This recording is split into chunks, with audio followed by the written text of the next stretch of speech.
Well, thank you guys for joining me again for our weekly masterclass on WellAware's 9 cybersecurity habits. Last week, if you recall, was the literacy habit.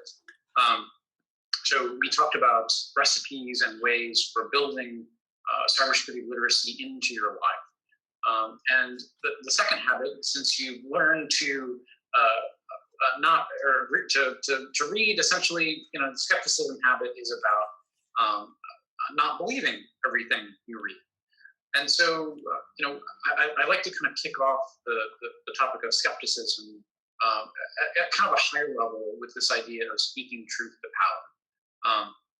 So if we start working on your skepticism habit, we really need to be careful. There are a couple of pitfalls that we can go down.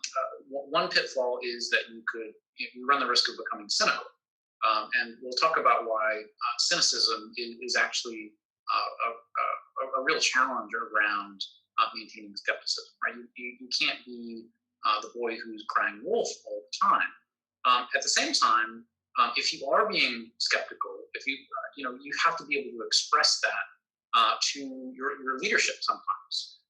And as leaders, we have to also be willing to accept that feedback. Sometimes not all the feedback that we get is going to be good. And we need to listen to the experts in our different areas when they bring issues to us. And so this is kind of what we focus on with the skepticism habit. So like with all of the different habits, we'd like to first start with the story. And so the story I'll begin with is the story of Tom Engibus. And so Tom, it was the CEO of Texas Instruments. And when he first announced that he was that he'd been promoted to the role of CEO, there had been a long and kind of drawn out political battle at Texas Instruments. So the prior CEO, Jerry Junkins, actually died on a business trip while he was in Europe, kind of suddenly, tragically. And it kind of left, as you might expect, this power vacuum inside of Texas Instruments. Like there were a lot of people that could have potentially succeeded him. And ultimately, it was Engibus that ended up following him. And so, what happened is that day, Engibus came, he was going to broadcast the news all at once to all of Texas Instruments across the globe. So he was working with one of the broadcast engineers. And he was physically exhausted, disheveled a little bit, from the battle for those weeks. And he kind of made this comment before he had to go on and put his game face on. He turned to this engineer and said, "Surround yourself with no men, because yes men provide you with no value." And so, what I like to think about this, again, thinking about speaking truth to power, I like to think of Engibus as being selected precisely because of this reason, right? Because he had surrounded himself with no men. And I think of his other competitor, potential CEOs, that had surrounded them with yes men, and ultimately didn't get the job because of it, right? They didn't get that critical feedback to help them improve. And I think, as we all go through our own careers, there are going to be security challenges that come up, and how do we handle them? In those moments, are we willing to accept the no men, to accept the challenges potentially to our authority? Maybe it feels like sometimes, or do we take the easy route and accept what people are saying, and it's all positive and we feel like it's going great, but in reality we're just in an echo chamber. So Engibus, I want to kind of emphasize how important the strategy was. So he was the CEO of Texas Instruments for 8 years, and during that time period, he actually grew the company by more than 500%. And on top of that, of course, he beat the S&P 500. But it was really, I think, the strategy that kind of served him well. And so, again, if we're providing, our CEOs with no value, why are we there? And if we want to excel in our careers, particularly when it comes to security, it can be a scary thing, and it's hard as an individual to be willing to be the one that rocks the boat sometimes. And I think that's the kind of this fine line that we walk when we embody the skepticism. And so the engineer that John, that the CEO told this statement to, is actually John Kinderbeck. So I don't know if you guys recognize the glamour shot of John. John and I are good friends, so I make fun of him all the time. But John is actually the founder of this concept in security of zero trust. It's really, it's been called an architecture or philosophy, but this is really the buzzword that you hear every security company in the industry talking about today. To be secure, you need zero trust.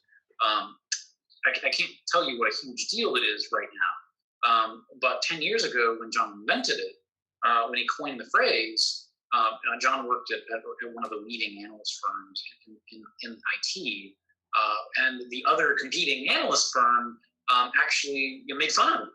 They're like, oh, that'll never catch on. You're the zero trust guy. And now, oh my gosh, 10 years later, we've all kind of drunk the Kool-Aid, and that's what we try and embody. And so zero trust doesn't necessarily imply that we don't trust other people.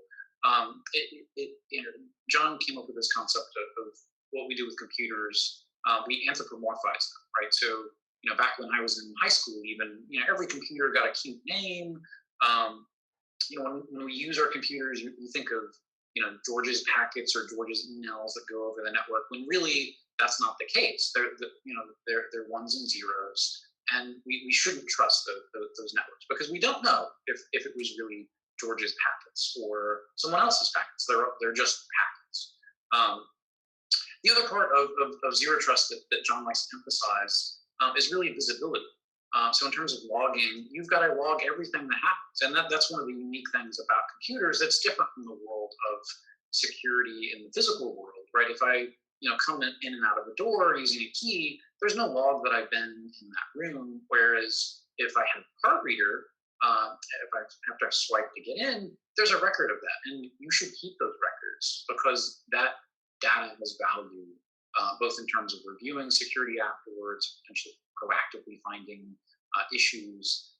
That is really what the zero trust model boils down to when it comes to security. And so, I think I kind of keyed this issue up. But skepticism and cynicism can't be synonymous for good security to be possible. And too often we think of them synonymously in the security community. And we do it because it's easy, right?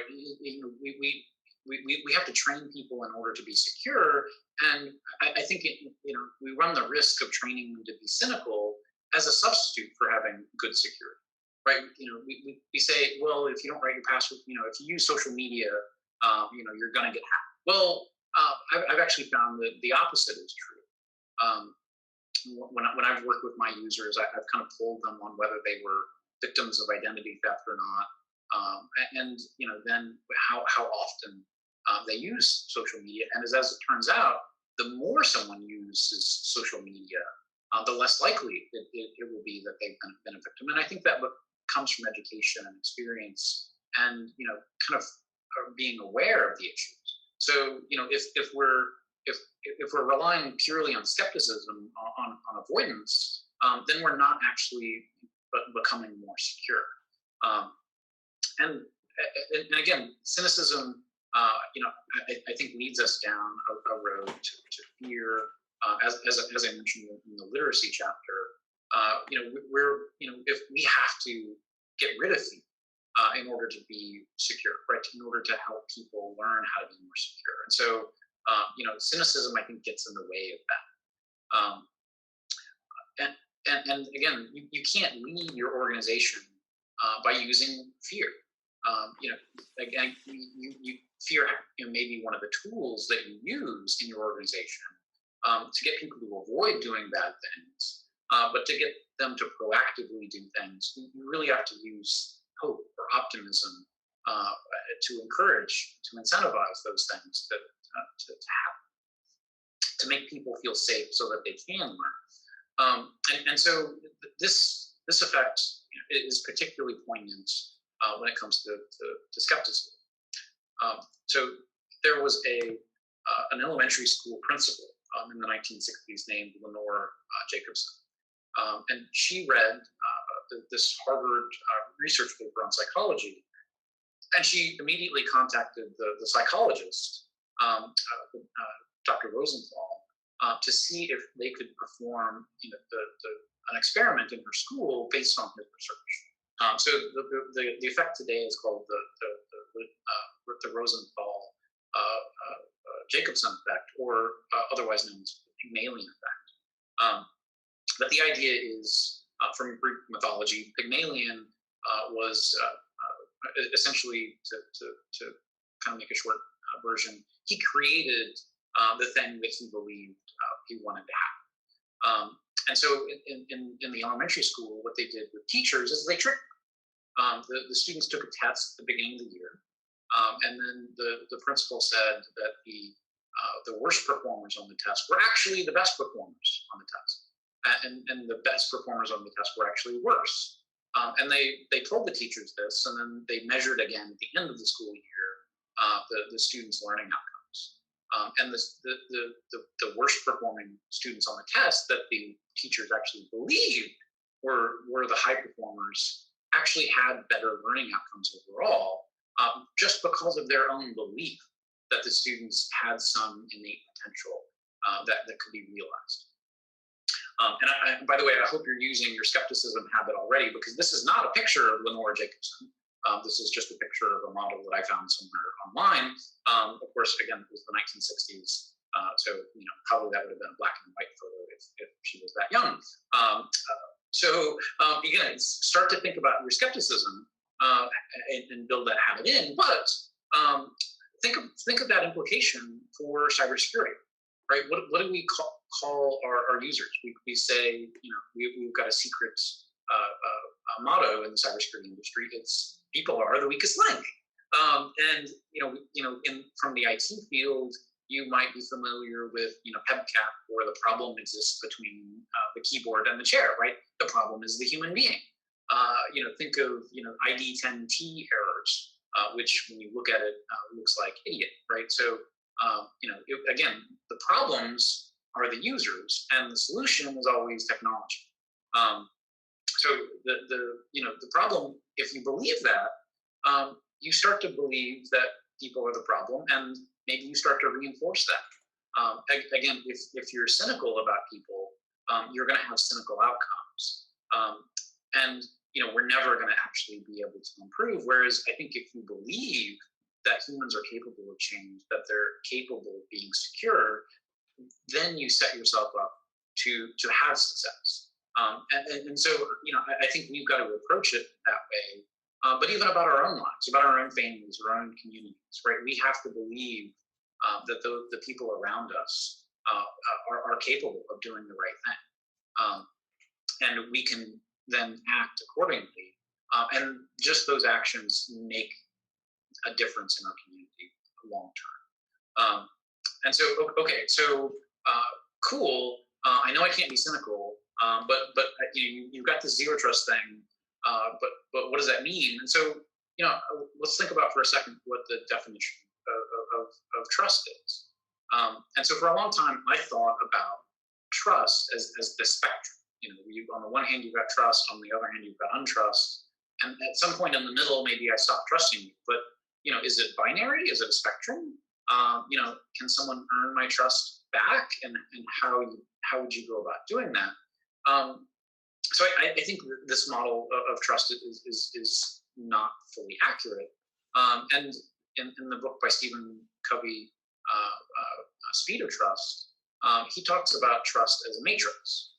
So on the one hand, you have trust, and on the other hand, you've got skepticism, and you can have both of those things independently at the same time when you make decisions.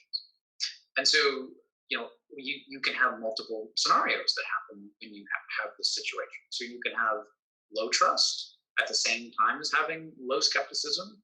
And really what you're ending up with there is fear and indecision, right? You don't have enough information to make a decision, and you're nervous about the outcome. If, on the other hand, you have high trust and low skepticism, you have vulnerability or gullibility, in Covey's terminology. And so, if you instead have low trust but high skepticism, I think that's where the pitfall is of cynicism. And what Covey argues is that you have to have high trust and high skepticism at the same time in order to have what he calls good judgment. Again, it works more like a matrix. And so, I think we all intuitively understand how to trust. And there's this phrase that was actually a Russian phrase, but made famous by Ronald Reagan. You need to trust but verify. And I think this phrase kind of resonates with me in a way because trust and skepticism are two things you can do at the same time. And again, zero trust as a philosophy, you can apply in a lot of different ways. But you still ultimately have to trust the people around you. You have to work with them and believe that they can change. So, okay, I think we understand the concept of trust now. But I think we still need something more. Well, how do we be skeptical? And so this is one of my favorite authors, Dan Pink.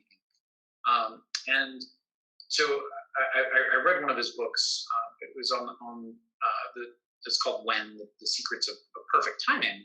And so if you don't take anything else away from this talk today, you should take away, that if you have to go, have surgery, always schedule that. Any kind of procedure, you want to schedule that in the morning. And the reason is, they've done a number of studies on this, but people, because of their circadian rhythms, are better at making an analytical decisions in the morning rather than the afternoon. So their skepticism is naturally better in the morning. And I think this applies to cybersecurity as well, but it applies to military decision making as well as student test taking. So the same students taking the same tests in the morning versus the afternoon perform better in the morning. Our brains are just better. And it's not necessarily just that we're tired or that we're crashing after lunch. It's that we're biologically wired to do better things or different things better in the morning and the afternoon. And what they've actually found is our performance in the afternoon is versus the morning is legal difference of being legally intoxicated. So if you imagine yourself having a beer in the afternoon, that's essentially the difference between your decision making ability in the morning, which is fascinating. And so I thought, okay, well, this definitely has to have implication for cybersecurity. So what I did is I took a look at my simulated phishing campaigns. We've been doing simulated phishing for almost 6 years now, and I've sent over 20,000 simulated phishing messages. And unfortunately, the tools themselves that I used multiple tools over that time, and they never exposed the time of day in a way that I could see, like, well, it's worse in the morning and the afternoon. And some of the other CISOs that I've talked to have always anecdotally said, well, we think that bad guys are sending phishing messages later in the day because maybe they're more effective. But if you're a bad guy, of course when the most effective time is to make your money, right? There's economic incentives there. But we in the security community didn't really know other than kind of some anecdotal evidence that we've picked up on over the years. But for me, it turns out when we ran the numbers through my handy dandy data visualization tool, aka Excel, that this pattern formed, and it looks like, at least for my users, and again, you should use your skepticism muscle and think about that for your community. But my users were 8 to 10 times more likely to click on a phishing message in the afternoon versus the morning, which is there's so many lessons that we can get out of it. And I think one of the first lessons, again, going back to optimism, is that, well, my users are capable of recognizing red flags in phishing and finding them. It's just that they're more vulnerable at a certain time of the day. So I know, some people will say, well, security training doesn't work. And actually, I think this suggests that it does work. People have learned the lessons. They can spot a fish. They just need some additional help when it comes to protecting themselves in the afternoon when they're more naturally vulnerable. But I took this a little further, and I realized, well, we actually have been receiving real phishing messages during that same time. And so I looked at our help desk tickets for people that have reported phishing messages over the last few years. And as it turns out, again, in the morning, people are 3 times more likely to report a phishing message in the morning versus the afternoon.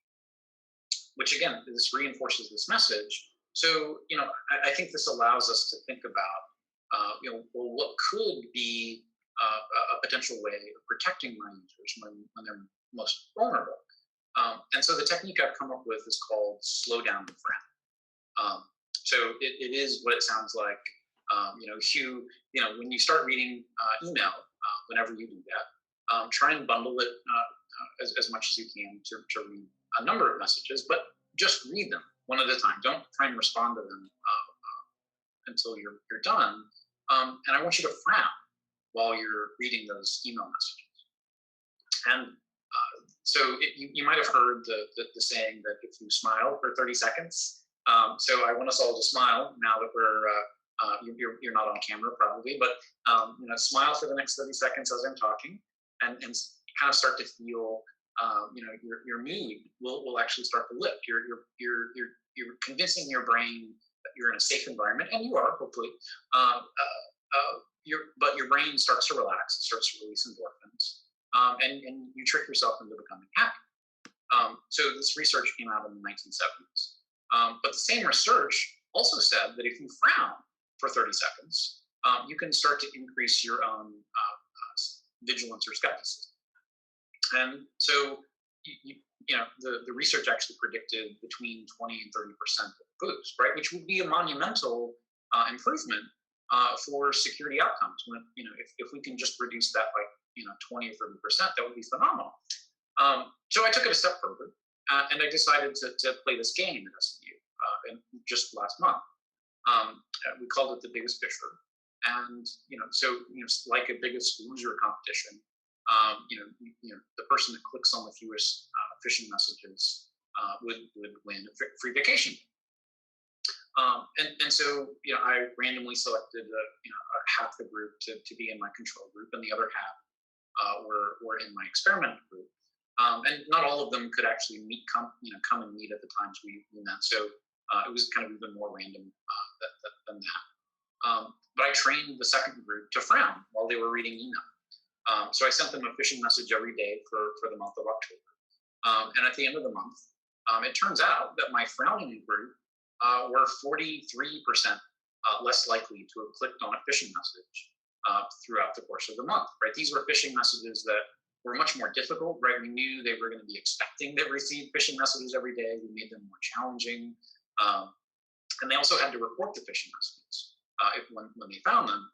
Again, the same frowning group worked more than twice as likely, almost 3 times as likely, to report phishing messages than the non-frowning group. Right? This naturally increases your vigilance, and if I know that you were more vulnerable in the afternoons, that's when I can help you focus on implementing that technique to make yourself less vulnerable. Or just knowing the fact that you're more vulnerable, maybe you can interact with email in different ways, right? Maybe you can schedule more meetings in the afternoon and leave your email responding until the morning, until you can increase your skepticism again. I think educating folks about how we interact with technology really does matter. Um, and again, it's that translation of the biological things that were evolved to be in terms of security in our DNA, and then applying those lessons to how we use technology. I think those really can make a difference. And I would say even just we'll talk about this in the chapter on mirroring.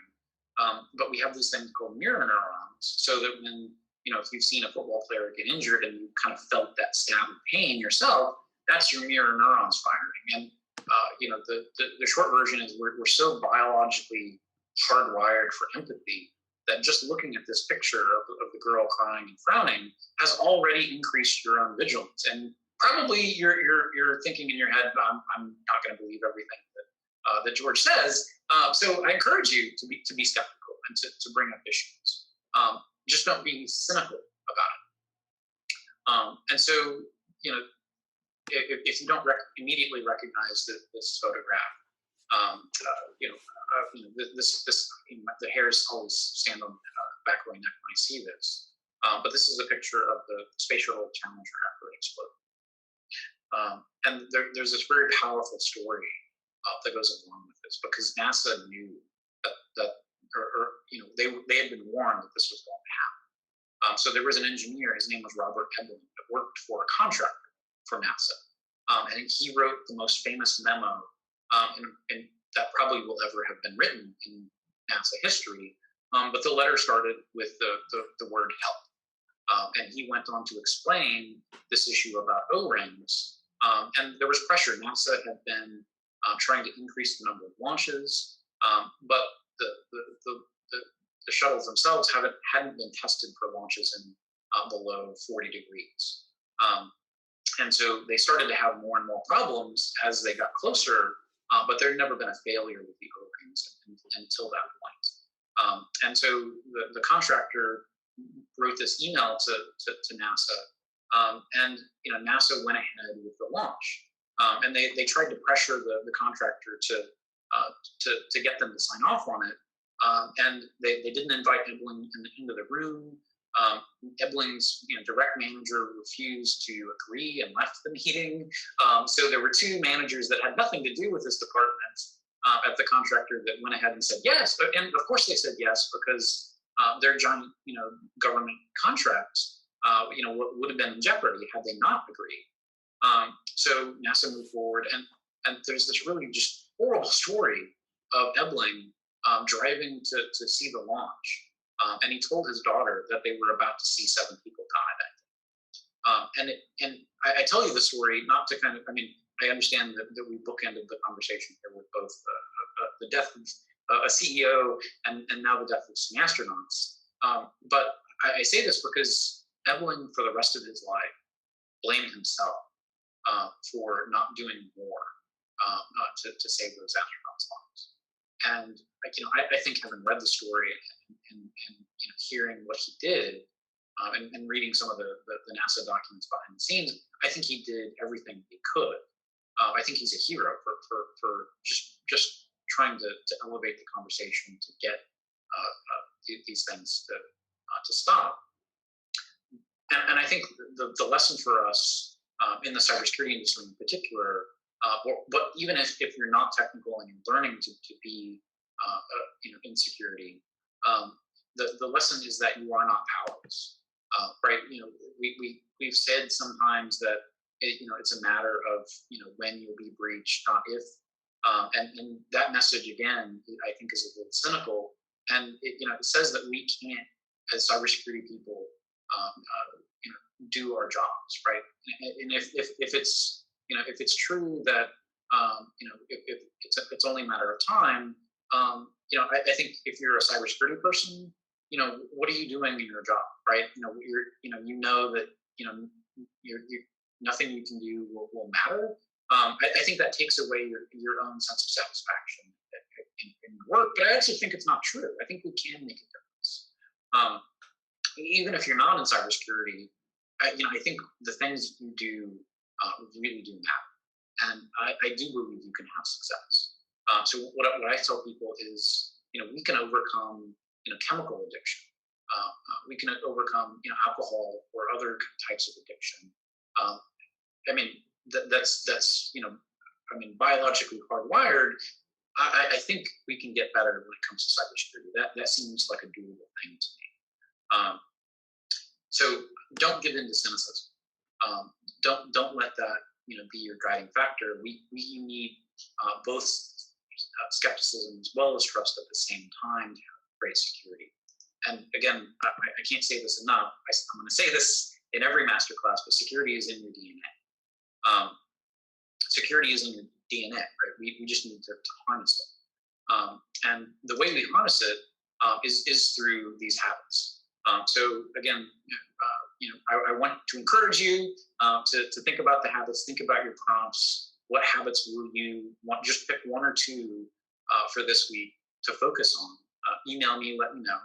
And as an extra incentive, I don't have the coffee mug here with me, but I have a coffee mug to give away to the winner.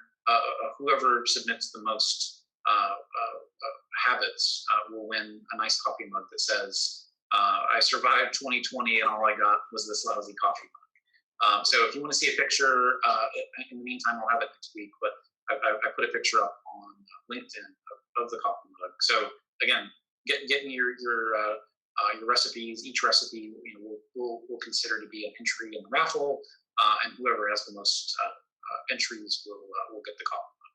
So I hope the rules are clear as mud. But again, here are a list of prompts, right? So I'm going to take a couple of these and build my habit around it. But thinking about the skepticism habit, right? If when my phone rings, am I going to be skeptical? Is it is it another election phone call? Well, hopefully not. Now that we're past the election, but again, is it really my bank? Is it really my credit card company, or not? Is it really the FBI calling me about a warrant for my arrest? Probably not. So again, I think there are natural things to be skeptical of. When you see each one of these prompts, and then don't forget your rewards. Make sure that even if it's just a small goal, like I jumped up at my desk and did a air guitar. Definitely that really does make a difference in creating long-term habits. So here are my two sample recipes for skepticism. So when I check my email, I will frown while I will use the slow down and frown technique while I'm reading my email. And once I've gone through that, I'm gonna place an air guitar. Or when I get a text message that purports to have a problem with my credit card, I'm going to call the bank or credit card company directly rather than clicking on the link because I'm really nervous in the moment. And again, use that frowning technique, particularly in the afternoons. So maybe after lunch, you'll think of ways to use the frowning technique that I haven't thought of. Or maybe you can use frowning while using social media to remind yourself to check Stokes on that particular conspiracy theory headline that is really just clickbait. So follow the steps. Think about one or two techniques or habits you can start to build with skepticism. Think of some other habits that you might want to piggyback on and do some habit stacking. So that is the skepticism habit. So we're at habit number 2. Next week, we'll be talking about vigilance, which is kind of, I think of it as a focused skepticism on things that I know or have been compromised in my environment or in my type of person or in my community. You keep an eye out for those. But there's some special techniques to employ when you're doing your vigilance habits. So please, I want you to have a coffee mug. So get me your recipes, your habit recipes, and we'll see you next week.